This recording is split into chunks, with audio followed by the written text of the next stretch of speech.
Hey you, I'm Ali Amo, and this is the A Lease on Life podcast.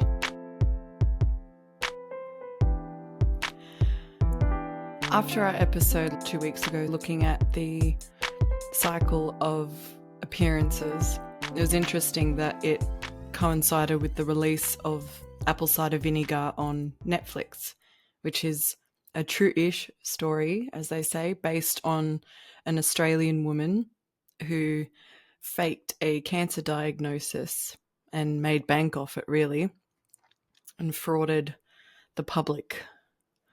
It made me start thinking, actually, because I know someone who did something similar. He was a work colleague of my dad's who became close friends with our whole family. We knew his family, and his wife had an affair, and after that he was never the same again. And he spent time focusing on that affair, and it elicited a lot of sympathy from people. And then at some point he was telling everyone he had cancer, and this went on for years. He even lived with my mum for some time, and people were a little bit suspicious, as so happens when you fake something major like that. And eventually people started asking, like they did in the Apple Cider Vinegar series, they started asking for proof. He ended up using a scan of his youngest daughter because it had the last name on it and used that as proof. And it wasn't until he died on the phone to my mum, actually, and they showed that his cause of death was heart disease, but it was caused by lifestyle. And all he was doing was drinking coffee and smoking cigarettes. He'd stopped eating and was saying it was because of the cancer treatment. People were so upset with him for the lie that he told that he had almost no one come to his funeral. See, the cycle of appearances typically is perpetuated by people seeking this look of beauty, of perfection, this aesthetic. But what has been brought to my attention in the last few weeks thinking about this is it's not always about that. Sometimes the cycle of appearances is perpetuated in the negative. You're not wanting to look perfect, but you want to look like things are falling apart because it gains, in his case, it was sympathy and attention, but in Belle Gibson's case, it was more to make bold claims and make a lot of money. I'm wondering if for the last few weeks you've been noticing when you have been perpetuating the cycle of appearances in your own life. It might be at work when things aren't going well, but you want people to think that things are going really good. You want to make out like your relationship's in a better place than it really is, or your health or your happiness. Although it is one of the most common cycles, there are others. I wanted to introduce you to another one this week. What makes this cycle so much more interesting, I suppose, is because of the physical aspects. So the way the cycle is physically expressed. There are also two very common methods of expression. So again, I'll be reading straight out of my book, Detangling the Web of Life, the complete guide to understanding you and everyone else. And this is in the beliefs chapter. It is the first of the 8 fundamental elements in the Web of Life philosophy that I created, that I explore in the book, and it's because it's usually where people start when they see the Web of Life. They tend to go straight to beliefs and then go around in a circle from there. For many of us, making our unconscious beliefs conscious will be the hardest part of identifying our cycles. There are more bugs stuck in this element than I can write about in one chapter, even an entire book. But I can tell you that self-beliefs are a major knot in all our webs. Believing you are not good enough is commonly formed by the cycle of unworthiness. Though this problem appears to be mental, it's actually the strong emotions that give this belief all of its power and forces the cycle to become physical. The emotional cycle makes you feel unworthy, perhaps of love, success, praise, or happiness. This triggers the mental cycle, so you think that you don't deserve these things. But you don't just believe you're not good enough for them.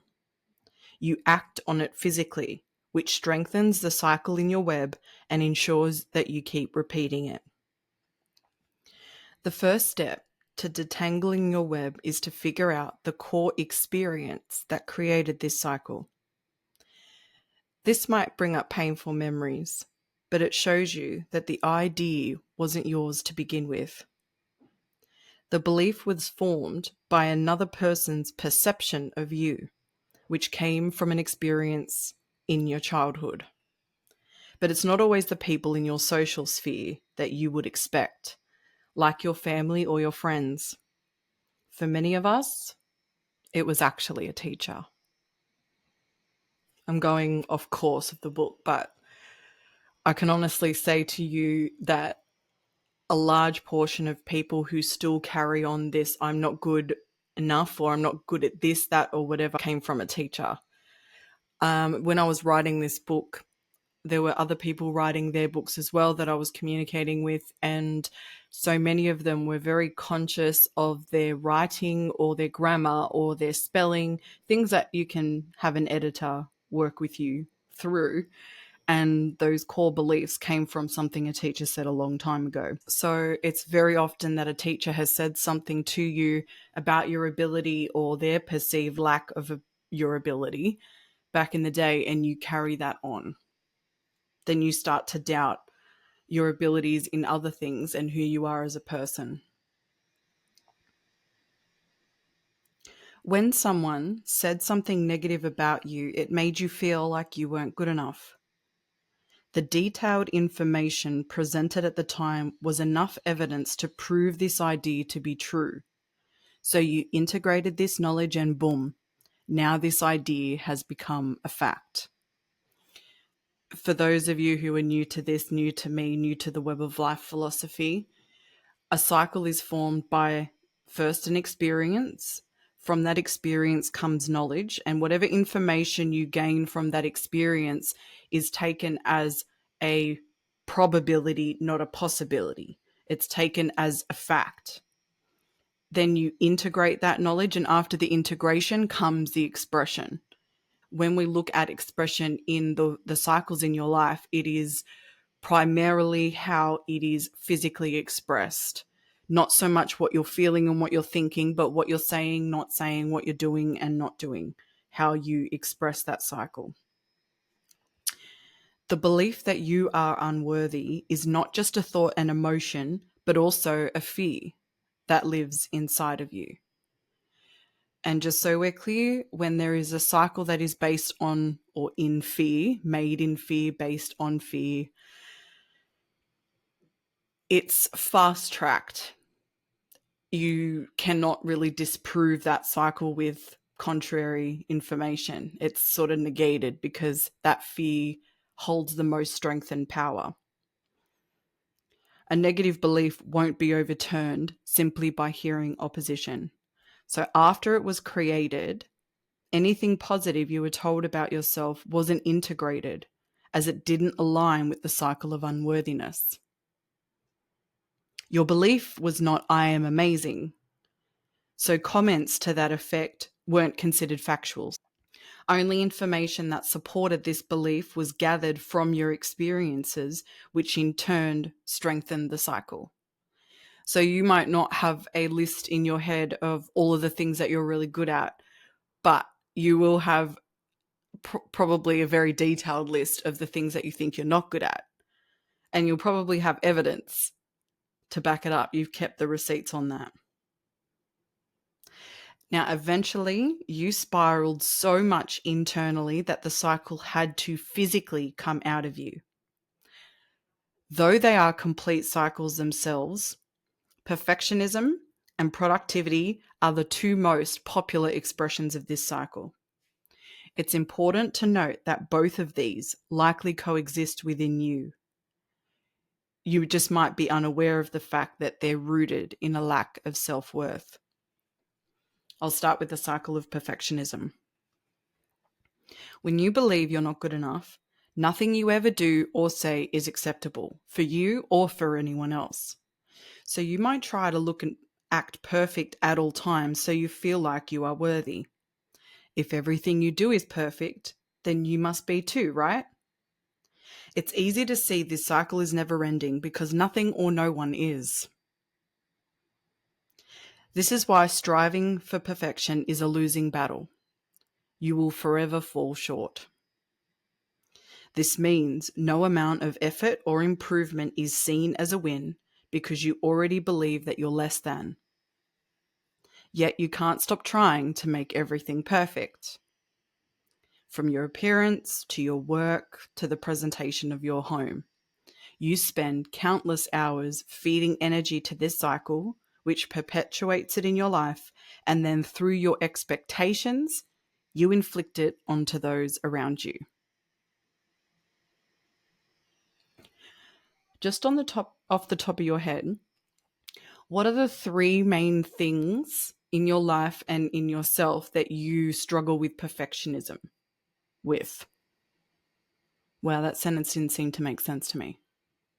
What are the three areas of you in your life where you struggle the most with perfectionism? Is it your house, the cleanliness or the organization in your house? Maybe it's yourself, and it could be like a hair thing or a makeup thing or a clothing thing. Depending on the nature of your work,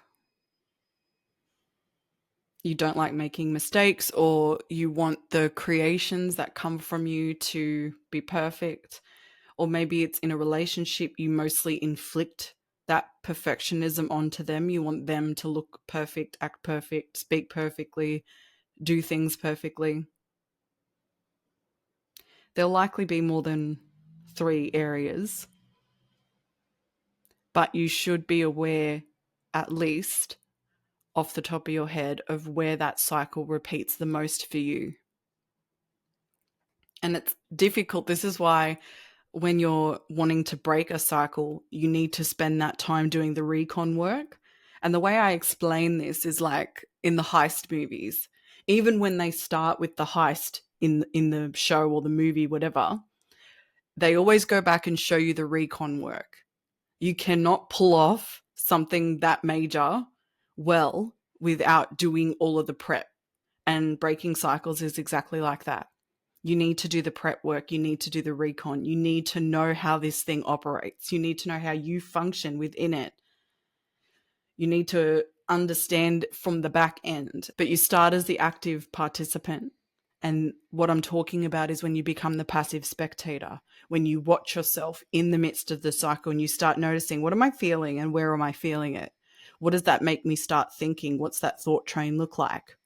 And at what point does it start to become physically expressed? How do I physically express it? Just for myself, in the last couple of weeks, I was making a new banner for a masterclass that I'm teaching. But instead of doing the masterclass just on cycle breaking, I wanted to focus on the business world and leadership, because one of the biggest assets in leadership is self-awareness. If you have a high level of self-awareness, you are a better leader. And so creating the banner for that on Canva, my perfectionism, and I spent ages and ages, and I sent it to a girlfriend of mine, and I just said, I cannot settle on this. And she's like, yeah, it's okay. I like it. It's good. If you want to keep working on it, keep working on it. And I thought to myself, really, this is something that people like look at for max 5 to 10 seconds.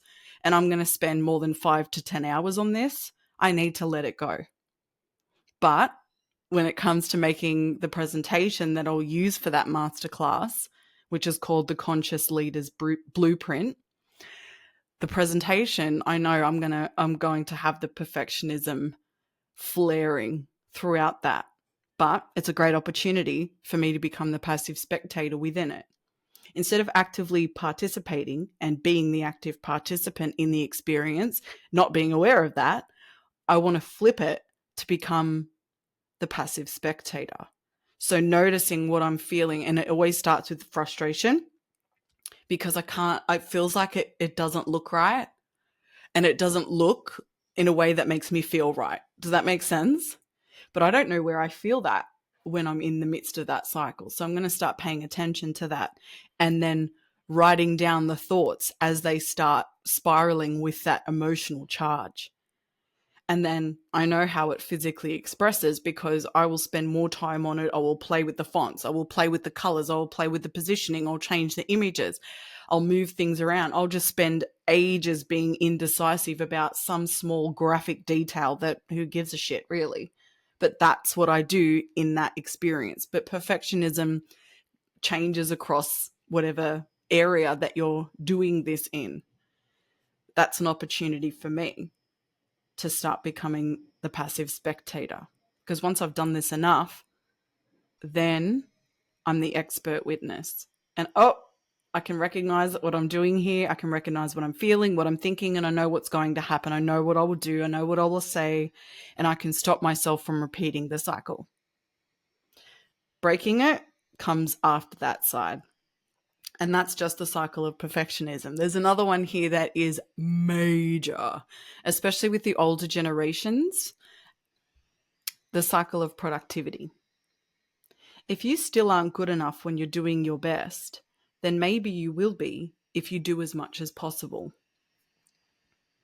You might try to be highly productive so you feel like you've accomplished enough to make you worthy of good things. This cycle is deeply rooted in childhood environments because you were usually measured based on how productive and effective you were around the house and at school. But your work is never done because it's never quite enough. Then naturally, this cycle is enforced in the work environment. Often, the most valuable employee is the one who does the most. The focus on performance and productivity keeps this cycle repeating well into adulthood.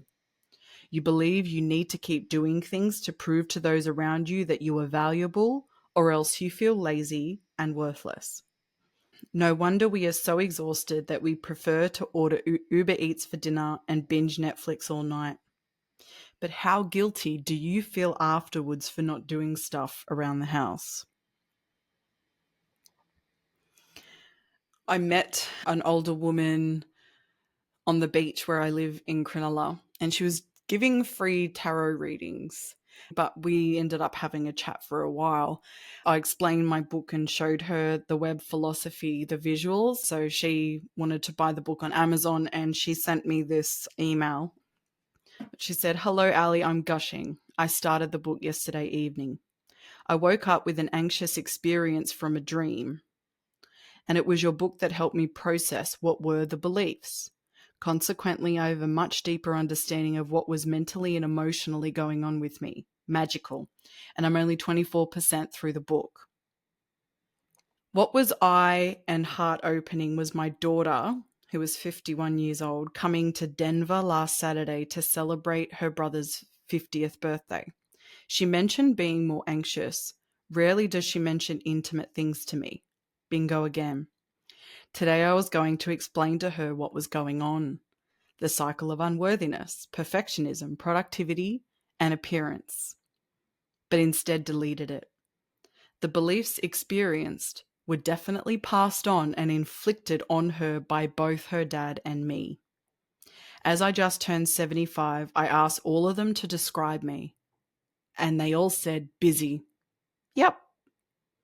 Through productivity, a good dose of perfectionism, definitely appearances and unworthiness, I was and am busy. I'm learning new skills now, and I'm excited about aligning myself with my true self. Will be fun to see how I am at the end of this book, perhaps floating. Thanks, Ally. The timing is perfect, always. I've already ordered 3 books to share with some of my friends. Best wishes. I hope you're planning an audiobook to go along with it. So many people have the need to exercise, hear books, and yes, be productive. Always 2 or 3 things at a time, which is my very busy routine. Interestingly, her experience of that productivity and the guilt when you're not doing things is something that is quite inherent in all the boomer generation. But when you think about it, if you look at your childhood, how were you treated when you just did nothing for the day? If you just sat on the couch and watched television, or Foxtel, I think is the most I had as a millennial, as a child anyway. Or if you spent the day in bed, you got up late, the way you were spoken to, the way you were treated, it is the same cycle being inflicted, that perfectionism and productivity. You need to be doing things, you need to be doing them well, not just half-assing them. So this is a cycle that is inflicted on us as children. The same thing at school. Now, productivity isn't always about doing as much as possible. It's also the quality. And this is where the school system comes in, because you could do a lot of work, but if the quality of your work isn't close to perfect, it's not good enough. And you'll be told to do things again that you've already done because it wasn't good enough. You'll even hear phrases like, that's not good enough in school. So when you think about how you've grown up with these cycles being inflicted upon you, does it not make sense then that this cycle of unworthiness is what's sitting underneath it? Just like we did last fortnight, I'm going to ask for the next 2 weeks for you to start noticing how the cycle of unworthiness repeats for you and how you then inflict that cycle on those around you. Although perfectionism and productivity are 2 very popular expressions of this cycle, it's not the be all and end all. There are more. As is the case with cycles in general, they are very nuanced and unique based on your personality, your life, and you. So what does that cycle look like for you? Where do you notice the cycle of perfectionism repeating as an expression of the cycle of unworthiness? By the same token, where do you notice the cycle of productivity being repeated in your life? The way I mostly ask people about this is, if you have a day off work and you're sick, or you have an extra long weekend, say you got a holiday, and you spend those 3 days doing nothing. You don't clean, maybe you don't even cook. Your place is the way it was when you come home on the last day of work. How do you feel about that? How do you speak to yourself about that? What does your mind do with that? Are you someone who feels like you've achieved nothing and therefore it was a waste of time because the house wasn't clean, nothing was organized, you didn't do things, or you've put something off that you needed to do? Do you then get down on yourself about that and you feel like you're not good enough?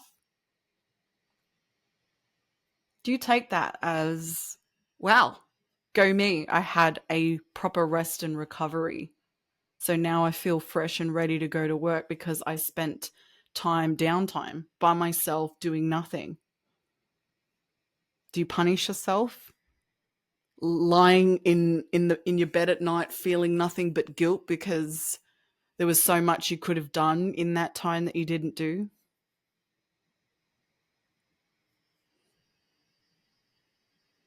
I want you to marinate.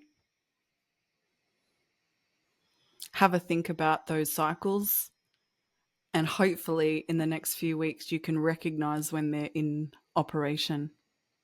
It's only when you do the recon on those cycles that you can learn enough information for you to be able to break them with success. And I'm backing you all the way. So thanks for being here with me for this ep. New ones will come out to you every other Thursday. Between now and the next episode coming out, I will be running the Conscious Leaders Blueprint Masterclass if you'd like to come along. The details will be in the show notes. You take it easy, beautiful people, and you'll hear from me soon.